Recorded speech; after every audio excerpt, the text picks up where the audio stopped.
A special and warm welcome to this, the first broadcast of the OECS Yes I News.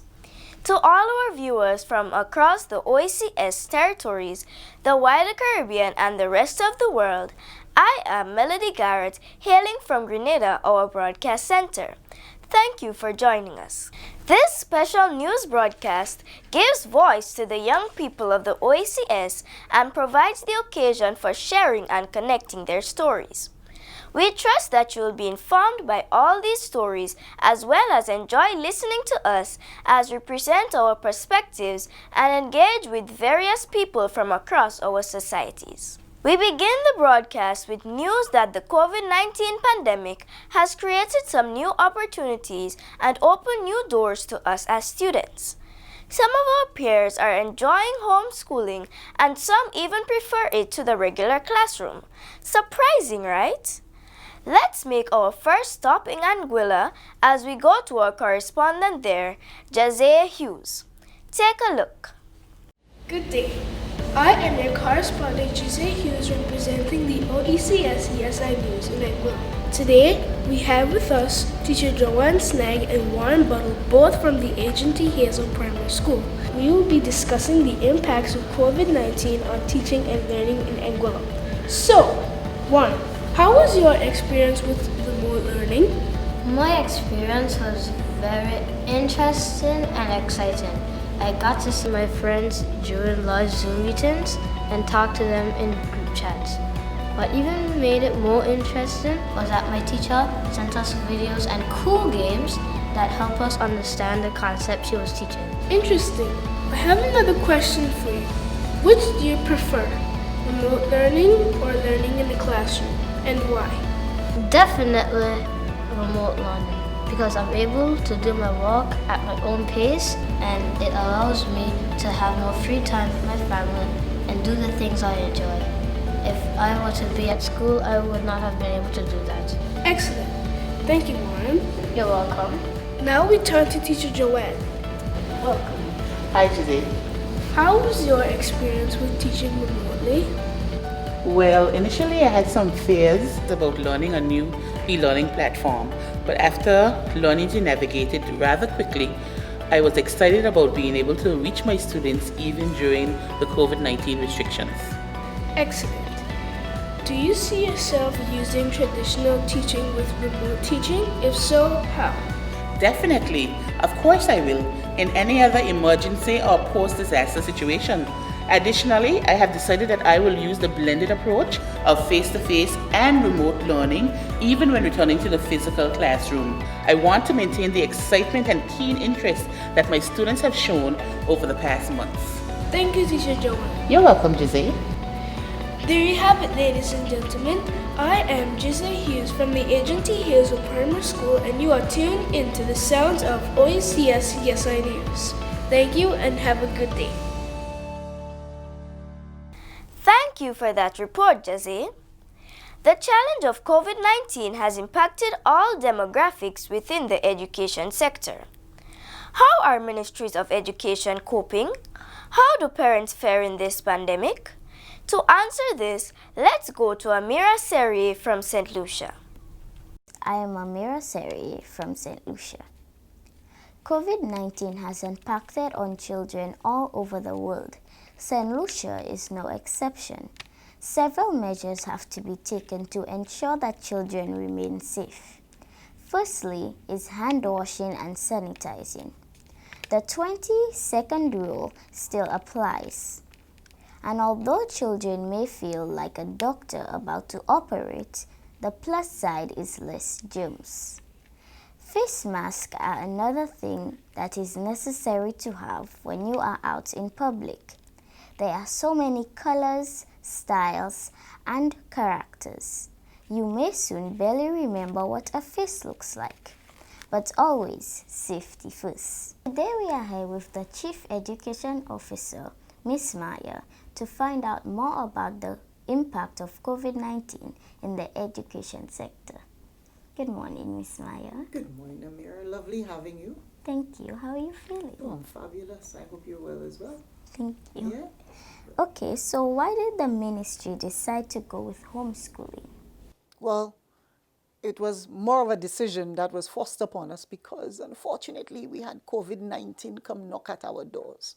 But we are very glad that we were able to continue to support our children during that time with our homeschooling initiatives. Okay, so can you tell me what advice can you give to parents and students to make the best of online learning? Oh, I'm really hoping that they can appreciate the online learning, that they do have the devices to be able to do so, that it's a fun and interactive session for them.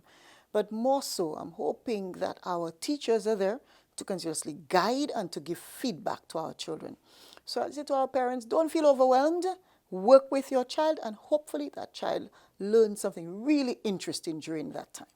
Thank you, Miss Maya. My pleasure, Mira. We are here now with Kishma Augustine, who is a parent.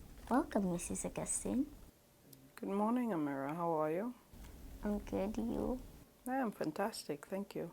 So how have your children been coping with homeschooling? It's been a challenge. I think one of the main things is shared devices.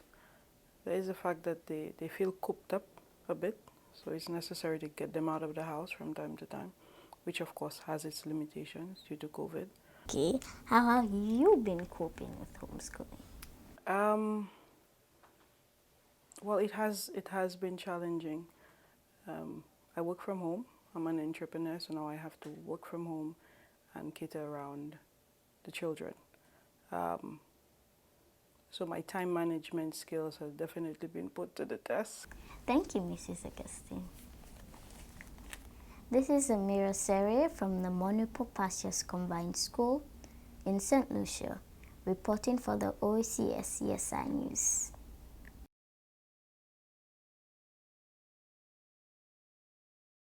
Since early May, some schools have reopened across the OECS.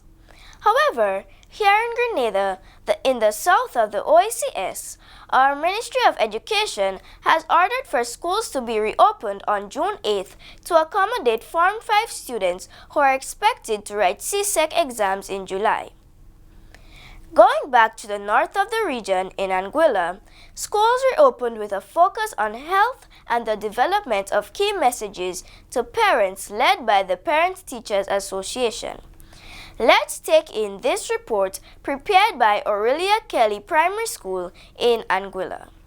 As we return to school, whether physical or online, we wanted to take this opportunity to remind you of the importance of each of us playing our part as we work through this global pandemic. Our schools have been cleaned and sanitized by a professional cleaning company before students entered the classroom. Also, students' desks have been placed 3 feet apart to practice social distancing, and each classroom has been equipped with hand sanitizer. At ALHCS, the physical campuses are open for students of Forms 5 and 6. Forms 1 to 4 continue online on Edmodo. Form 6 follows their usual schedule across the day, and Form 5 reports for the afternoon shift, which runs from 12:20 to 5:10. Arrangements have been made for social distancing within classrooms, and hand sanitizer is available for all. Whether you are at home on e-learning or in a classroom, always be prepared and on time. In addition to routine cleaning, we are also ensuring the bathroom facilities are closely monitored and cleaned regularly throughout the day. Parents, please ensure that your child comes to school with adequate water.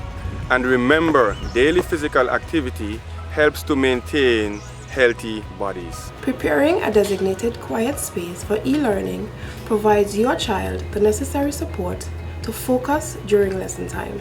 Google Classroom has been selected as a platform for e-learning at OKPS, MVPS, VVPS, and VPS, while Schoology has been selected to be used at ATHPS and AARPS. At the secondary level, Edmodo will be used. Information on how to use each of these platforms has been provided on the Facebook page of the Department of Education, as well as on the Facebook pages of all of the schools. Paper packets of classwork are also available for collection at your school for students who may not yet have access to online learning. Parents, students, teachers, please connect with each other during this time to openly discuss how this new norm is affecting you.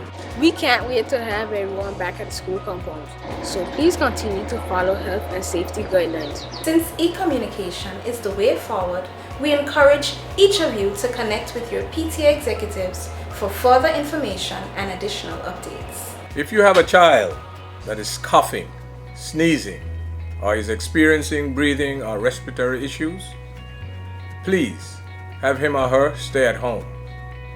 Let us prevent the spread of COVID-19. Let us save lives. The Department of Education expresses its thanks to the OKPS PTA for this timely initiative. Together, we achieve success.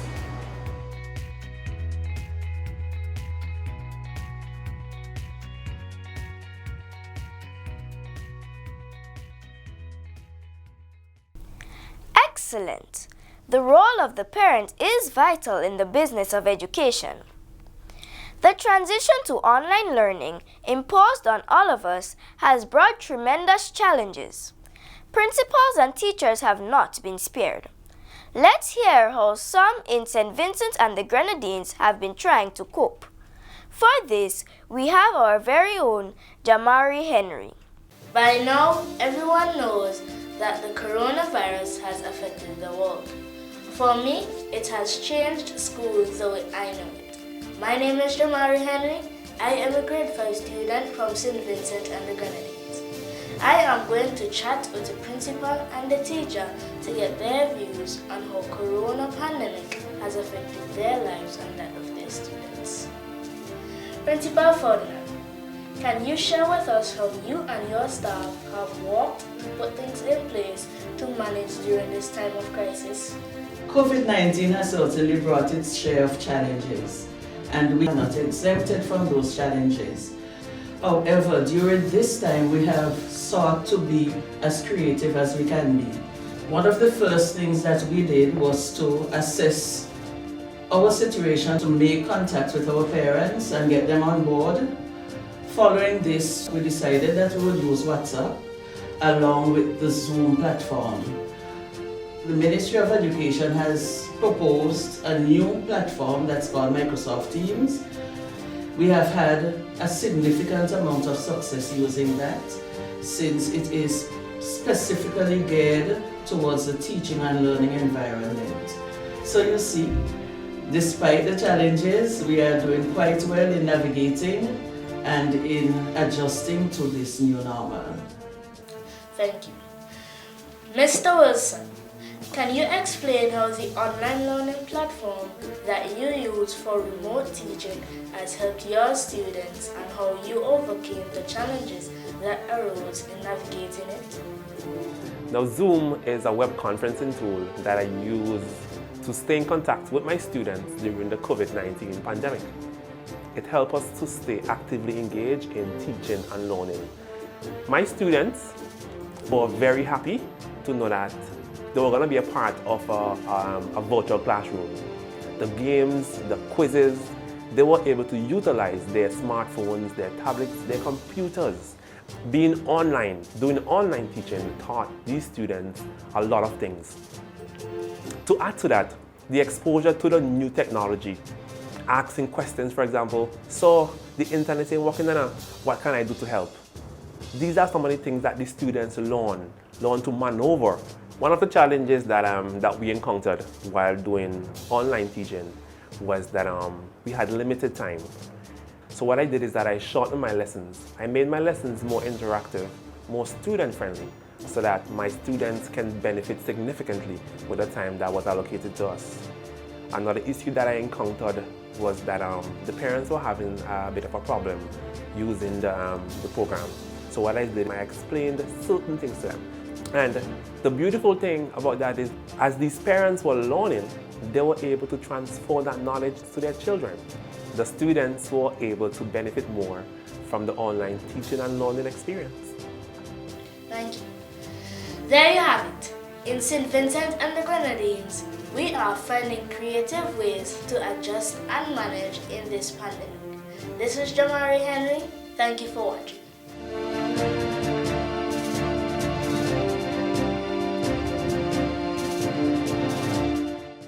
Thank you, Jamari. And now, back to my homeland, sweet Grenada. The deadly coronavirus has forced the physical closure of schools globally. Many countries have embraced remote learning to engage students while they are at home. The reality, however, is that students with the greatest needs are unable to participate in these classes because either they don't have the device or any internet access.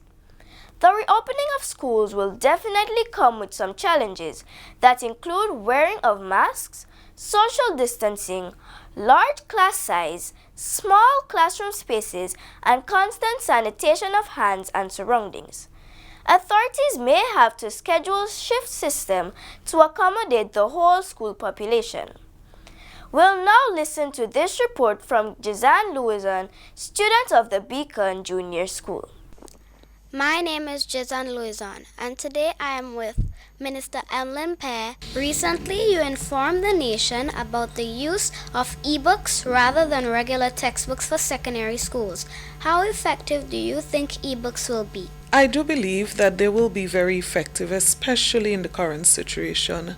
We do spend millions of dollars on purchasing regular textbooks. And unfortunately, very often, as you would realize, there's a new edition. And so we have to replace those old ones. We do not intend to get rid totally of regular hard books, but we do intend to go soft, meaning e-books. You announced recently that the CPEA exams were cancelled for grade 6 students. What challenges would there be in placing the children in secondary schools? I would not say that there would be many challenges. And the biggest one I would probably think of is the fact that we are so used to getting excited about who came first and who came second and who came third, and we want to highlight them and we want to promote them. And then the other thing that we normally excited about is who is going to which school. So quite honestly, that is what I see to be our biggest challenge, which should not be major challenges. I want to really encourage people to trust the system. We are going to be using scores that we already have, so composite scores, that we're going to be using the MCT grades from grade 4 and 5, and of course the scores that were already accumulated for projects and so on that was sent off to CXC. Now, when we do that, we will be able to determine, plus by zoning, which child would go to which school. And I don't anticipate that we would have a major challenge. Certainly, important issues to consider there. Thanks for that report, Jazan. To all our viewers, we thank you for viewing the premiere of the OECS Yes I News. Join us again for our next broadcast coming soon. I am Melody Garrett.